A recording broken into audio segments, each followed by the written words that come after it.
에베소서 6장 18절로부터 20절까지의 말씀을 우리 한 절씩 교독하고 마지막 20절은 함께 읽도록 하겠습니다. 모든 기도와 간구를 하되 항상 성령 안에서 기도하고 이를 위하여 깨어 구하기를 항상 힘쓰며 여러 성도를 위하여 구하라.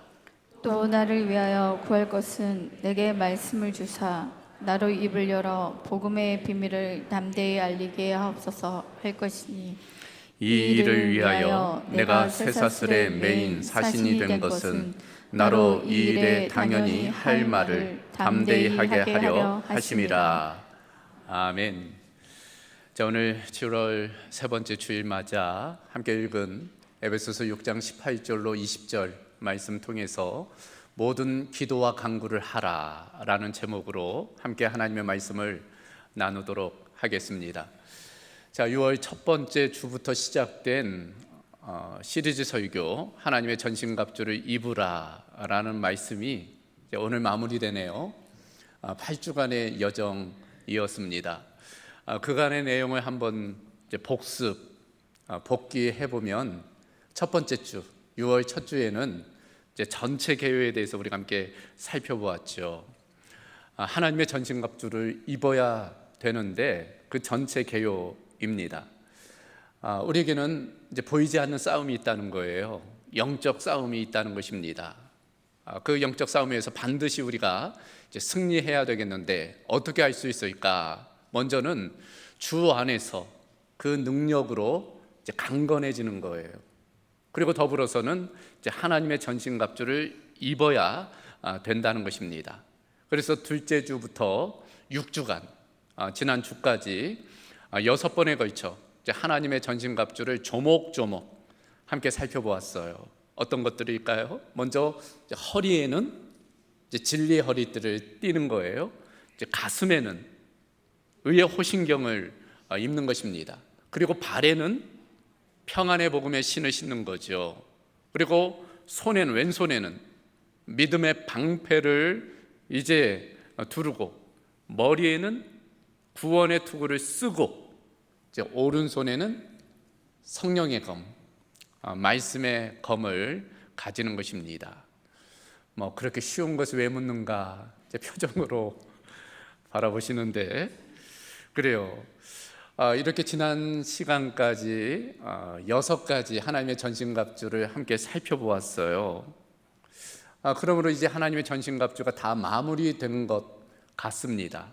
그래서 지난주로 시리즈가 끝나야 될 텐데 그런데 오늘까지 이어지게 되죠. 오늘 또 하나의 주제를 다루게 됩니다. 이제 기도에 관한 주제예요. 왜 기도를 이 하나님의 전신갑주 이 부분에 함께 다루는 것일까? 이 부분에 있어서 이제 신학자들, 성경학자들의 입장이 이제 크게 두 가지로 나누어지게 돼요. 첫 번째는 하나님의 전신갑주 범주에 이 기도를 포함시켜야 된다는 입장입니다. 다른 하나는 반대지요. 포함시키지 말아야 된다는 입장이에요. 먼저 첫 번째 입장, 하나님의 전신갑주에 포함되어야 한다는 입장은 우리가 이미 살펴본 그 전신갑주가 6가지잖아요. 근데 성경적으로 완전수는 7이래요. 7. 그러니까 하나님의 수가 7이거든요. 그런 것 보면 6으로 끝나서는 안 된다는 거예요. 그래서 이어지는 이 기도가 하나님의 전신갑주에 포함돼서 7, 완전함을 이루어야 된다는 것입니다. 더불어서 문장 구조를 보면은 이 18절로 20절까지도 이제 분사 형태의 동사를 쓰고 있다는 거예요. 그러니까 13절로 17절과 이제 이어지는 성격이 있으므로 하나님 전신갑주에 포함시켜야 된다는 입장이 하나이고 반대되는 입장은 포함시켜서는 안 된다라고 보는 입장은 문장이 17절로 일단 끝난다는 거예요. 그리고 18절로부터 새롭게 시작되는 것을 보면 이제 하나님의 전신갑주에 포함되지 않는다는 거죠. 더군다나 우리가 이미 살펴본 6가지는 이제 로마군의 그 무장을 비유적으로 설명했잖아요. 뭐 허리띠라 있지, 호신경이라 있지, 뭐 방패라 있지. 근데 기도는 그런 비유가 나와 있지 않아요. 그러니까 이제 포함시켜서는 안 된다 라는 입장이 있어요. 여러분의 생각은 어떠세요? 이 기도가 하나님의 전신갑주에 포함되어야 됩니까? 포함되지 않아도 됩니까? 의견이 갈라질 수 있는데, 저에게 의견을 물으시면 포함시켜도 되고 안 시켜도 되고, 그러나 미시적으로는 이제 포함되지 않을 수 있지만 거시적으로 보면 포함되는 게 맞다라고 볼 수 있어요. 어찌 보면 이 하나님의 전신갑주가 작동되는 원리로서 이 기도가 중요하기 때문이에요. 그래서 오히려 이 기도의 파트를 따로 구별해서 이제 18절로부터 20절까지 아주 집중적으로 다루고 있다라고 볼 수 있습니다. 자, 여러분, 지금 우리 예배하는 이 공간이 좀 시원하십니까? 이 지금 냉방기가 잘 돌고 있기 때문에 춥습니까? 가정에서도 이 전자 제품들이 있죠. 가전 제품들, TV도 있고 냉장고도 있고 세탁기도 있고. 그런데 아무리 좋은 기기라고 하더라도 전원이 꽂혀 있지 않으면 무용지물이에요. 그런 의미에서 보면은 우리가 하나님의 전신갑주가 작동하게 하는 그 원리가 바로 기도라고 할 수 있습니다. 기도로 연결될 때 그 모든 것들이 활성화되는 거예요. 그 모든 것들을 활성화시키고 내면화시키는 그 능력이 바로 기도라 할 수 있어요. 그래서 신약학자 폴 캐스가 그런 이야기를 했습니다. 전신갑주의 각 부분은 기도를 통해 덧입혀진다. 기도를 통해서 각 전신갑주의 내용들이 이제 활성화된다. 그런 의미를 할 수 있습니다. 바울 신학의 대가라고 불리우는 브루스라는 신학자도 이렇게 이야기했어요. 기도하라는 본절의 권면과 영적 원수를 대적하라는 14절로부터 17절의 권면 사이에는 뚜렷한 분리가 없다. 이제 구분되지 않는다는 거예요. 연결된다는 의미입니다. 그래서 아마도 사도 바울이 이 하나님의 정신갑주를 이제 마무리하면서 이 기도라는 주제를 지금 다루고 있는 것입니다. 활용 정점이 있죠. 마침표를 이제 기도로 찍는 거예요. 그만큼 이 기도가 중요한 것입니다. 자, 오늘 이 기도에 대한 주제를 함께 다루는데, 대전제는 이제 18절 보면 모든 기도와 간구를 하라라는 거예요. 그러니까 모든 기도와 간구라고 되어져 있어요. 영적 전투에 있어서는 모든 형태, 모든 타입의 기도와 간구를 다 동원해야 된다는 거예요. 여러분, 기도에는 다양한 종류가 있잖아요. 침묵 기도 있죠. 묵상 기도도 있고, 혹은 소위 방패 기도라는 것도 있고, 화살 기도라는 것도 있고, 선포, 명령 기도라는 것도 있고, 방언 기도도 있고, 중보 기도도 있고, 이 기도의 종류는 참 다양해요. 그런데 여기서 모든 기도와 간구라는 것은 그 모든 것들을 다 이제 동원하라는 그런 의미일 것입니다. 그런데 그 다양한 종류의 기도는 크게 두 종류라는 거예요. 바로 기도와 간구입니다. 여기서 기도라는 단어는 이제 프로스케라는 헬라어 단어예요. 그 의미의 중심은 예배적인 기도를 의미합니다. 그러니까 하나님을 높이고 또 하나님의 임재를 구하며 하는 기도, 교제를 위한 기도, 하나님과의 충분한 그런 교제와 대화와 만남을 위한 기도, 그것이 프로시케라는 것의 기도입니다. 반면 그런 기도만 아니라 이제 간구도 필요하다는 거예요. 이 간구는 데시스라는 헬라어 단어인데, 이것은 어떤 의미인가 하면은 필요를 간청하는 기도예요. 도움을 구하는 기도입니다. 그래서 이 프로시케는 상향적인 기도이죠. 반면 이 데시스, 간구는 하향적인 기도예요. 그래서 우리가 기도할 때는 상향적인 기도와 하향적인 기도 모두가 필요하다는 거예요. 하나님의 임재를 위한 기도와 하나님의 도움을 구하는 기도 모두가 필요하다는 것입니다. 이것을 다르게 표현하면 우리가 하나님의 얼굴을 구하며 기도할 필요가 있어요. 그러나 동시에 하나님의 손을 구하며 기도할 필요가 있습니다. 어느 것 하나 배제할 필요가 없어요. 하나님의 임재와 더불어 하나님의 도우심을 구하는 것입니다. 특별히 영적 전투에 있어서는 그와 같은 균형감 있는 기도가 필요합니다. 마치 히브리서 11장 6절에 나오는 믿음의 정의와 비슷해요.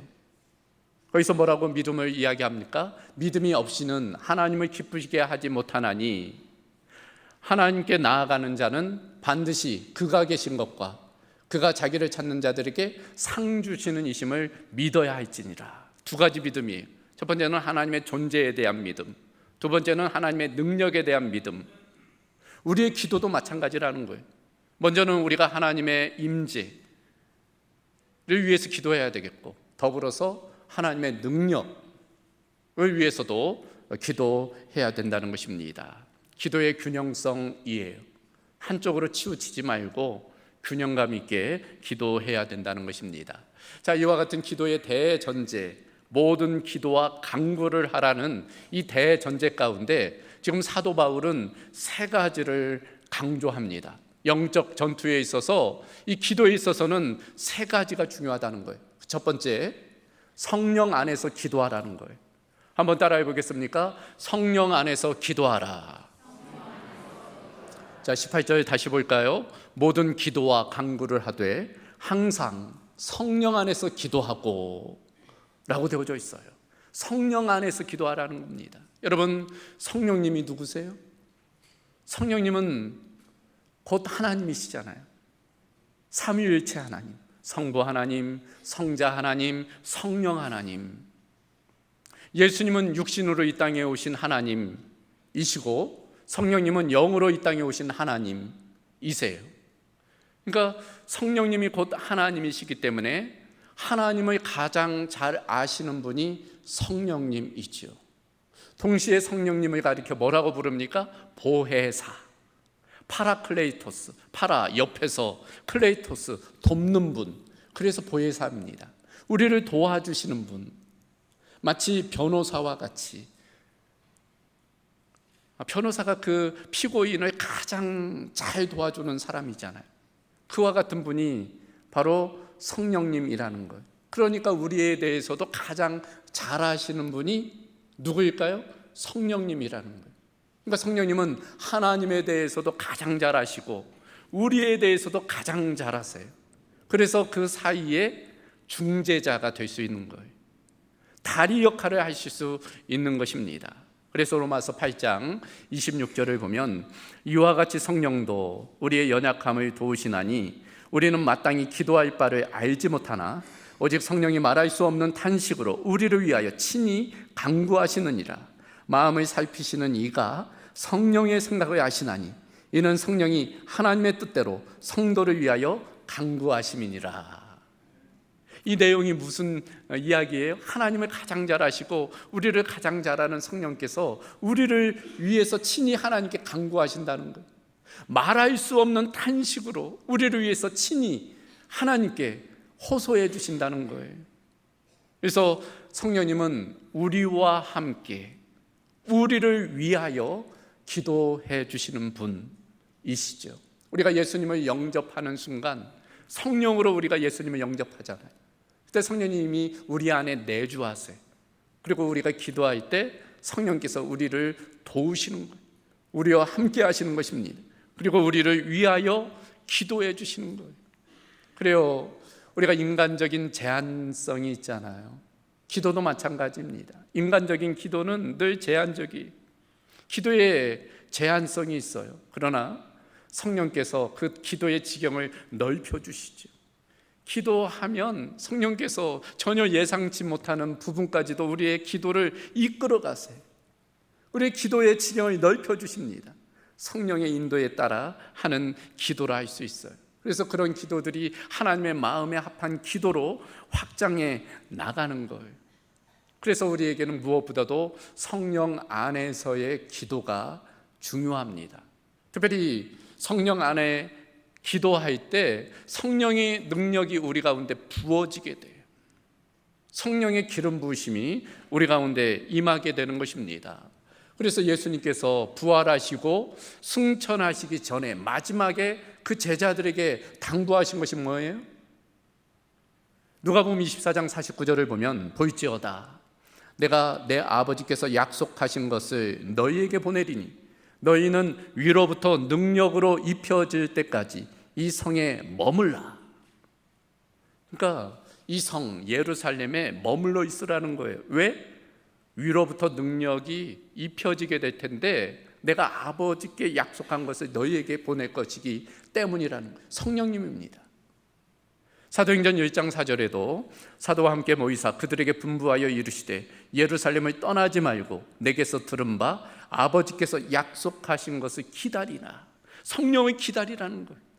그래서 어떻게 합니까? 예수님이 승천한 연후 이 제자들이 함께 모여 기도에 힘쓰게 돼요. 마가의 다락방이죠. 마가의 다락방에서 120명 되는 그 문도들이 함께 모여 기도하게 돼요.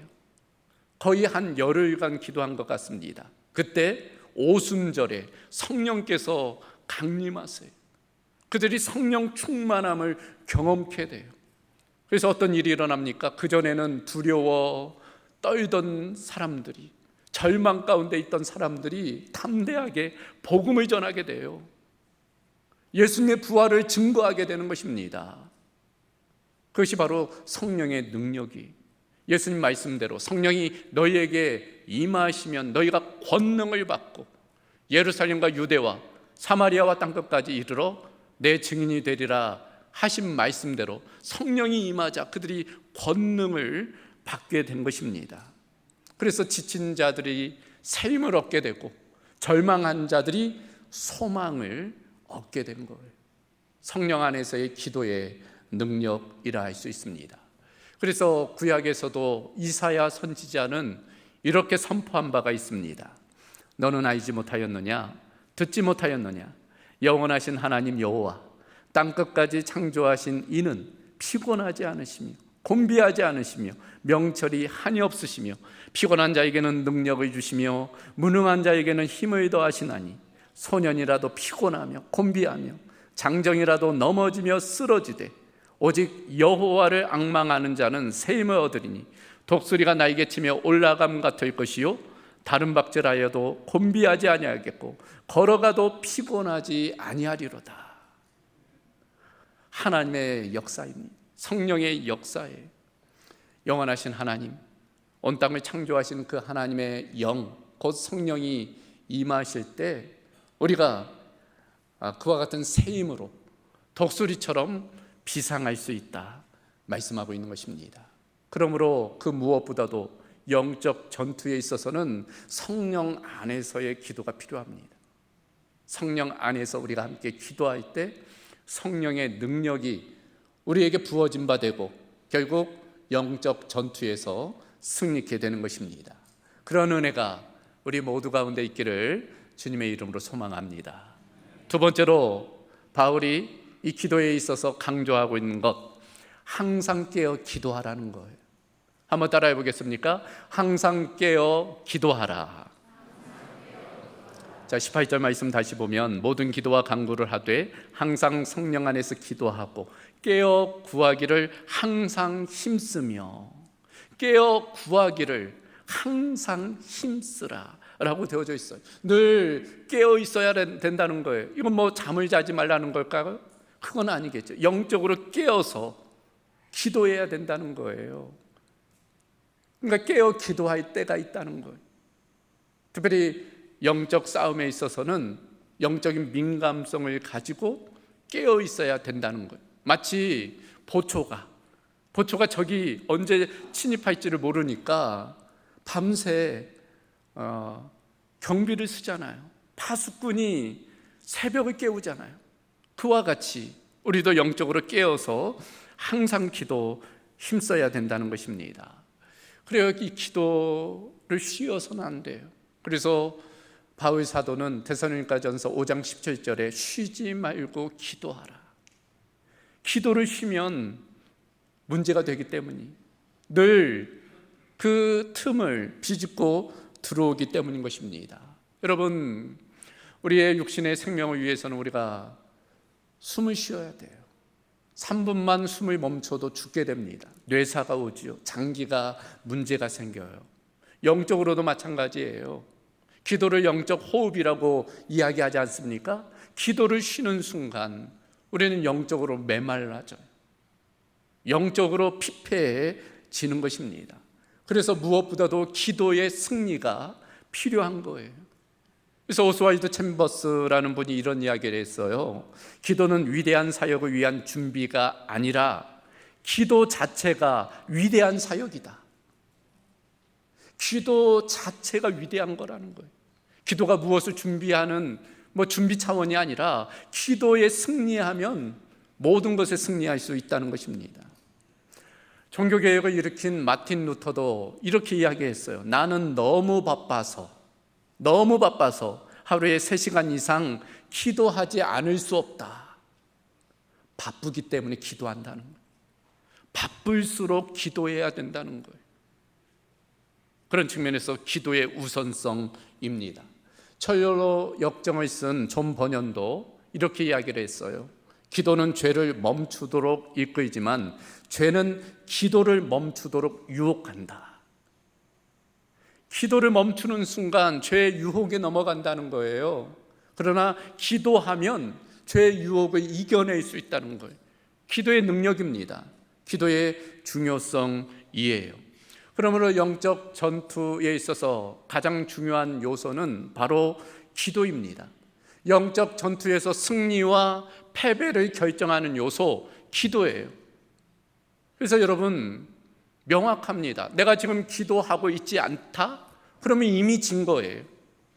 이미 진 거예요. 보고 말고 할 것도 없습니다. 이미 진 거예요. 그러나 지금 기도하고 있다. 그러면 이기는 것입니다. 그래서 예수님도 그렇게 바쁜 와중에도 습관을 따라 기도하셨어요. 새벽 미명에 예수님은 먼저 기도하셨습니다. 그것이 예수님의 승리의 비결이었어요. 반면 제자들이 실패한 이유가 무엇일까요? 기도하지 않았기 때문이에요. 그 명확한 증거가 복음서에 나와 있습니다. 크게 2가지 에피소드. 먼저는 마가복음 9장을 보면은 어느 날 예수님이 베드로, 야고보, 요한만 데리고 변화산에 올라가셔서 변형되시잖아요. 그런데 그 변화산 아래에서 어떤 일이 일어나요? 나머지 제자들이 있었는데 한 귀신들이요, 병든 아이를 아버지가 데려와요. 제자들에게 요청합니다. 이 아이를 좀 고쳐달라고. 그런데 제자들이 아무리 해도 낫지를 않는 거예요. 그러다가 예수님이 이제 내려오시잖아요. 그리고 그 이야기를 듣고 예수님이 귀신을 쫓아내고 그 아이를 낫게 하세요. 조금 있다가 이 제자들이 찾아와서 예수님께 묻죠. 마가복음 9장 28절입니다. 우리는 어찌하여 능히 그 귀신을 쫓아내지 못하였나이까? 예수님께 물어요. 그때 예수님이 뭐라고 말씀하세요? 명확하게 이렇게 말씀하십니다. 기도 외에 다른 것으로는 이런 종류가 나갈 수 없느니라. 기도밖에 없다는 거예요. 기도가 능력이라는 것입니다. 이번뿐 아니죠. 이제 예수님 십자가 달려 죽으시기 전날 목요일에 제자들과 아주 중요한 일정을 보내시죠. 그 와중에 예수님이 베드로에게 뭐라고 말씀하세요? 네가 나를 3번 모른다고 부인할 거다. 베드로는 아니라고 장담하죠. 그런 와중에 이제 그들을 이끌고 겟세마네, 예수님 기도하러 가세요. 이제 내 십자가 지시기에 마지막으로 기도의 결전을 벌이시는 겁니다. 그때 다시금 베드로, 야고보, 요한만 데리고 겟세마네에 오르시잖아요. 그리고 그들에게 뭐라고 이야기하십니까? 깨어 기도해라. 함께 기도하자. 그리고 예수님 기도하세요. 근데 제자들 어때요? 자고 있었던 겁니다. 그때 예수님 뭐라고 말씀하십니까? 마태복음 26장에 따르면 너희가 나와 함께 1시간도 이렇게 깨어 있을 수 없더냐? 시험에 들지 않게 깨어 기도하라. 그리고 다시 가서 기도하시잖아요. 그런데도 제자들은 졸고 있는 거예요. 결국 어떻게 되었어요? 예수님은 묵묵히 그 사명의 십자가를 지셨어요. 그리고 우리를 구원해 주신 겁니다. 근데 베드로를 비롯한 많은 제자들은 어떻게 돼요? 뿔뿔이 예수님을 떠나지요.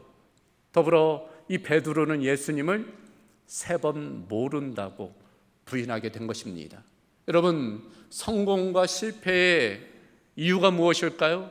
다른 무엇보다도 기도에 있는 것. 예수님은 기도에 성공하셨던 거고 제자들은 기도에 실패했던 거예요. 그런 측면에서 영적 싸움에서 그 무엇보다도 중요한 것은 깨어 기도하는 거예요. 깨어 기도해야 되는 것입니다. 깨어 있을 때가 있는 거예요. 그런 측면에서 지금이 어느 순간인지를 우리가 영적으로 민감함을 가지고 깨어 기도해야 할 것입니다. 이처럼 우리가 두 번째, 깨어 항상 기도하라는 이 권면을 우리 마음에 새겨야 할 것입니다. 마지막 세 번째, 바울의 권면, 다른 사람을 위해 기도하라는 것입니다. 한번 따라해 보겠습니까? 다른 사람을 위하여 기도하라. 자, 18절 다시 보면 모든 기도와 간구를 하되 항상 성령 안에서 기도하고 깨어 구하기를 항상 힘쓰며 여러 성도를 위하여 구하라. 여러 성도, 그러니까 다른 사람들, 성도들을 위하여 기도하라는 거예요. 그러니까 기도에 있어서 자기 자신을 위한 기도도 필요하지만 그 지경을 넓혀야 된다는 거예요. 특별히 다른 성도들 위해서 기도해야 되는 거예요. 다른 사람들을 위해서도 기도해야 되는 것입니다. 여러분, 영적 전투는 말씀드린 대로 공동체성이 있어요. 그래서 공동체를 위하여 기도하는 것 필요합니다. 지금 시험 든 지체들, 지금 어려움에 있는 지체들을 위해, 성도들을 위해서 상호 기도하는 것 필요합니다. 기도의 연합이 중요해요. 그래서 서로가 서로를 위해서 중보해 나가는 것 중요한 것입니다. 심지어 바울은 19절에 자신을 위해서 기도해 달라, 기도를 요청하고 있어요. 그만큼 상호 중보가 중요하기 때문입니다. 그런 위대한 바울조차도 자신을 위해 기도해 달라고 요청했다면 우리는 두말할 것도 없어요. 그래서 기도를 요청해야 됩니다. 제가 얼마 전에 우리 장로님 한 분과 대화 중에 그 말씀 하시더라고요. 아내가 몹시 아프세요. 그래서 장로님 하시는 말씀이 자신이 기도 동량을 하고 있다고, 아내를 위해서 기도 동량하고 있다고. 기도 동량 필요합니다. 서로가 서로를 위해서 기도해 줘야 되겠죠. 그래서 서로를 세워 나가야 되는 것입니다. 특별히 영적 전투에서는 이 기도가 중요해요. 특별히 영혼을 구원하는 일에서는 더욱 그렇습니다. 그래서 오늘 19절에 보면 나를 위하여 구할 것은 내게 말씀을 주사 나로 입을 열어 복음의 비밀을 담대히 알리게 하옵소서 할 것이니라 이야기하고 있어요. 그러니까 영적 전투, 특별히 복음이 증거되는 곳은 영적 싸움이 심하지요. 사단에게 빼앗겼던 영혼을 다시 되찾는 일이기 때문에 사단도 힘을 써서 공격하는 거예요. 그러므로 그 어느 때보다 이 기도가 중요한 것입니다. 기도로 지원해 주는 거예요. 기도로 공격하는 것입니다. 그럴 때 그 싸움에서 승리할 수 있는 거예요. 그 분명한 증거가 출애굽기에 나와 있잖아요. 출애굽기 17장 보면은 출애굽한 이스라엘 백성들이 이제 첫 번째 전투를 치르게 되죠. 아말렉과의 전투입니다. 소위 르비딤 전투예요. 그때 어떻게 합니까? 이 여호수아가 이스라엘 백성을 이끌고 이 전투에 나서게 되죠. 그런데 웬일인지 어느 때는 이기는데 어느 때는 지는 거예요. 그 이유가 뭐라고요? 모세가 손을 들고 기도하면 이기고 손이 내려가면 지고 그렇게 되었다는 거예요. 그것을 알고 누가 어떻게 합니까? 아론과 훌이 그 모세의 양팔을 지지해 주는 거예요. 손이 내려가지 않도록. 그래서 해가 지도록 손이 내려가지 않았다는 거예요. 결국 아말렉과의 전투에서 승리했다는 것입니다. 여러분, 그와 같은 기도의 지원이 필요해요. 우리가 이곳에서 기도할 때 복음의 현장에서, 선교지에서, 그리고 각각의 현장에서 영적 전투의 승리가 일어나게 되는 것입니다. 그래서 상호 간에 서로를 위해서 상호 중보하고 기도해야 할 것입니다. 여러분, 중국 선교의 아버지라고 불리우는 허드슨 테일러가 이런 이야기를 남겼어요. 우리가 마음에 새겨야 할 것입니다. When we work, we work. When we pray, God works. 우리가 일하면 우리가 일하는 것이지만 우리가 기도하면 하나님이 일하신다는 것. 우리가 기도할 때 하나님께서 역사하신다는 것입니다. 기도의 능력이, 우리가 기도할 때 그 기도를 하나님은 허투루 듣지 않으세요. 그 기도에 귀 기울이시고 그 기도에 반응하십니다. 역사하시고. 그래서 우리가 기도에 힘써야 될 줄로 믿습니다. 우리 모두가 그런 기도의 능력으로 살아가기를 주님의 이름으로 소망합니다. 이제 말씀을 마무리합니다. 8주간에 하나님의 전신갑주를 입으라 라는 이 말씀이 오늘 마무리되네요. 올해 저희 어머님이 소천하셨고 이태전에는 저희 아버님이 소천하셨어요. 그래서 이제 우리 선영에 이제 묘역을 조성했습니다. 이태전부터 묘역을 조성했는데 다들 거리도 있고 하다 보니까 자주 가보지를 못했어요. 그러다가 이제 어머니마저 소천하시자 이제 형제들이 그래도 좀 시간 내서 그 묘역을 좀 조성을 했습니다. 근데 참 쉽지가 않더라고요. 그렇게 잡초들이, 풀들이 많이 자라요. 돌아서면 또 자라는 것 같고 가보면 또 자라 있는 것 같고, 그래도 열심으로 이제 잔디를 조성을 했어요. 그랬더니 이번에 가보니까 그래도 풀이 많이 자라지를 않았더라고요. 왜일까요? 잡초, 이 잔디가 빽빽하게 자리를 잡다 보니까 이 잡초가 자리 잡을 틈이 없는 거예요. 하나님의 전신갑주도 마찬가지입니다. 우리가 평소에 이 하나님의 전신갑주로 무장하면 적의 공격을 쉽게 이겨낼 수 있는 거예요. 근데 허술하면 무너지게 되는 거예요. 그래서 평소 우리가 이 하나님의 전신갑주로 무장해야 될 것입니다. 어떻게 해야 될까? 주 안에서 그 능력으로 강건해지는 것. 그리고 6가지 하나님의 전신갑주, 진리의 허리띠, 의의 호심경, 평안의 복음의 신, 믿음의 방패, 구원의 투구, 말씀의 검, 성령의 검으로, 그리고 그 위에 기도로 덧입는 것. 그럴 때 어둠의 세력과의 영적 전투에서 승리케 될 줄로 믿습니다. 그런 은혜가 우리 모두 가운데 있기를 주님의 이름으로 소망합니다. 자, 오늘 말씀을 마무리하면서 우리 찬양 서서 진리의 띠를 띠고, 이 찬양 우리 마음에 새기면서 하고 말씀을 마무리하도록 하겠습니다. 힘차게 우리 한번 손뼉 치면서 함께 찬양하실까요? 서서 진리의 띠를 띠고 의의 용배 붙이고 평안의 복음의 신을 신고 믿음의 방패 갖고 구원의 tum을 쓰고 성령의 검 가지면 악한 마귀 우리에게 덤벼들지 못하. 한 번 더 서서 진리의 띠를 띠고 의의 용배 붙이고 평안의 복음의 신을 신고 믿음의 방패 갖고 구원의